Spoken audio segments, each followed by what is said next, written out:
I am on the intersex spectrum. This means that my physical body does not neatly align with either a male or female biological sex. A recent American executive order would suggest that I do not exist, and a wave of bad faith grifters would suggest that my existence is an anomaly not worth considering while crafting legislation meant to harm people within my community.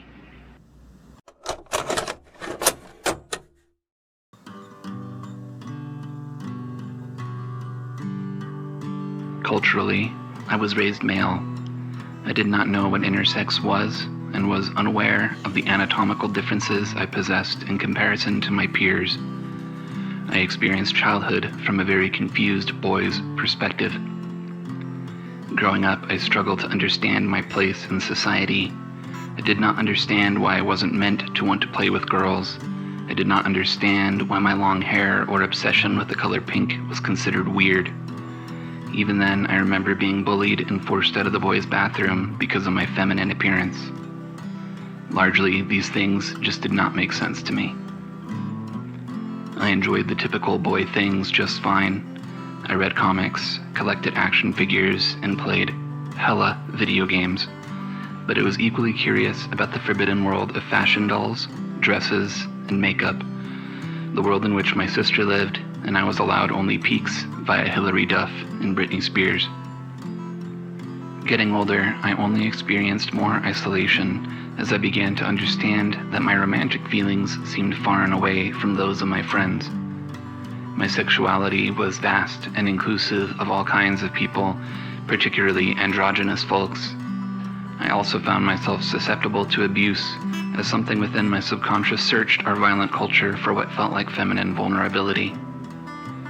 Into my early adulthood, I became a parent, I became a husband, and I tried my absolute best to fill those roles as a man. I sought certainty in the gender binary, but consistently found myself outside of it anyway. My wife was the breadwinner, I was the doting homemaker and stay-at-home parent. I cooked, I cleaned, I played school with our children, and watched endless hours at Disney Junior while changing diapers and blending baby food. Some people applauded me for being Mr. Mom. Others assumed I was lazy or somehow exploiting my partner by not providing for my family financially. I just did what came natural: caretaking, education, and unconditional love. Progressive-minded folks might not see these as gendered attributes, but these attributes are exactly what we mean when we discuss gender as an independent quality to biological sex. One might argue that a boy with long hair who loves pink is no less a boy, but this boy will be mocked for his girlishness and shamed in his adulthood until these essential traits are sufficiently suppressed. He will face bullying, othering, and violence for being too much like a girl, and if he chooses to be a caretaking homemaker in adulthood, he will find it there as well. A realization of transness is a possible solution based on the boy's journey through a rigidly binary culture. If we were to honestly embrace the conservative ideology that transgender people do not exist and non-binary people are not valid, we must seek a post-gendered world. The phenomenon of gender dysphoria may well be an outcome of social trauma, which occurs as a result of the awareness of prominent gender stereotypes and would not emerge in a society which did not promote these default identities.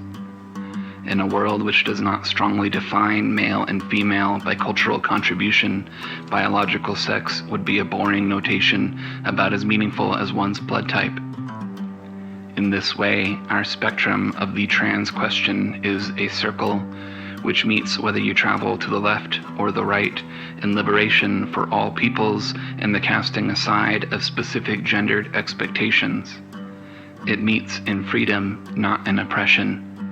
Personal pronouns and gender identity strike many today as tools used to wage an ideological war, but would settle as subtle qualia and markers of personality akin to astrological information or a Myers-Briggs personality type in a state of true freedom. My personal belief is a complex and spiritual one I will save for a future video, but returning to my past self, I, at the very least, knew that I was odd. I could not fully connect with the people around me and ached to be seen for my complete self. When my dark night of the soul came, it came with the realization which predated my eventual intersex diagnosis. I am both. I am allowed to be both. We're all both to some extent, and any gendered energy you suppress is among the pieces of your shadow begging for integration. So I looked for others who felt this way. Lo and behold, a community of non-binary people, a term I adore for its lack of specificity. It was apparent to me that gender was a cultural role connected to, but not completely dictated by, biological sex. And here was a whole world working to write a new language to express previously hidden qualia running through mankind throughout its entire history. Quickly, I learned that gender nonconformity was ancient. Two-spirit people of indigenous America, the Hydra of India, the Metis of Nepal. The list was long, rich, and for me, upended a lifetime of confusion. Much like my spirituality suffered under the umbrella of Western modernity, so too did my personal identity. And all of this joy and certainty came long before a doctor noticed that I had breast tissue, that my hormone levels were bizarre, that I may possess unlikely vestigial organs, that she was surprised I was able to have children because I was. And there I was, the final piece. I did not have a man's body. It was simply closest to the categorization provided to the professionals present at my birth. My primary signs would not appear until puberty and eventually cause significant health anomalies in my adulthood. Now, these linguistic gizmos and gadgets meant even more. In a better world, an X marker on my passport might help prevent some of the typical confusion I create when moving through an airport body scanner instead of creating more. They/them pronouns just feel right, both for my androgynous appearance and the gendered multitudes I felt I carried in my soul. Intersex was a way to describe my body, but my qualia of existence was best described as gender fluid. Different moments with different energy, knocked loose 1 minute, Sabrina Carpenter the next. The delineation of sex and gender could not be more apparent from my point of view, a person sensitive to the subtleties of lived experience. Sex was fact. The question of my sex had an answer not found on the test. Gender was experience. There is no test which may accurately account for the infinite nature of human experience. This was me. This was real. And frankly, even the medical professionals have had to learn alongside me. To this day, we have not settled on my necessary hormonal treatment plan. I have to decide what sort of body I want to lean more into, because if I don't, I'll remain susceptible to unnecessary disease, risk, and supposedly my bones will begin to develop holes in them. This predicament is directly challenged by recent federal legislation, and I am unsure how I, and people like me, will be directly affected in the near future. But all of this is to say that my well of empathy for gender nonconforming, non-binary, trans people of all shapes is enormous. I know firsthand what it feels like to have your perception of yourself not align with the role you have been assigned by society. I believe in a different culture, it wouldn't matter. Society shouldn't assign any roles before asking your opinion. Nobody should really care about your body type. You shouldn't be expected to do anything or behave any type of way based on things like breasts, face shape, genital configuration, or height. But this present American culture, uninterested in true freedom, demands a certain level of conformity.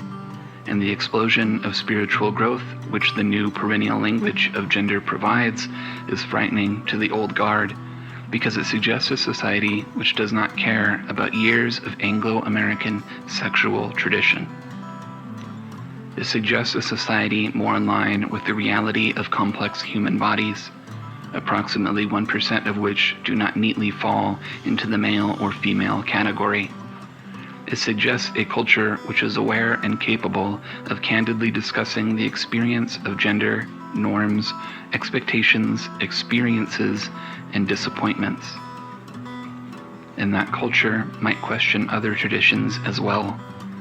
That culture might start to pick at this whole late-stage capitalism idea, which has handed enormous swathes of power to unelected oligarchs, where they may start to ask questions like, is this country actually a functional democracy?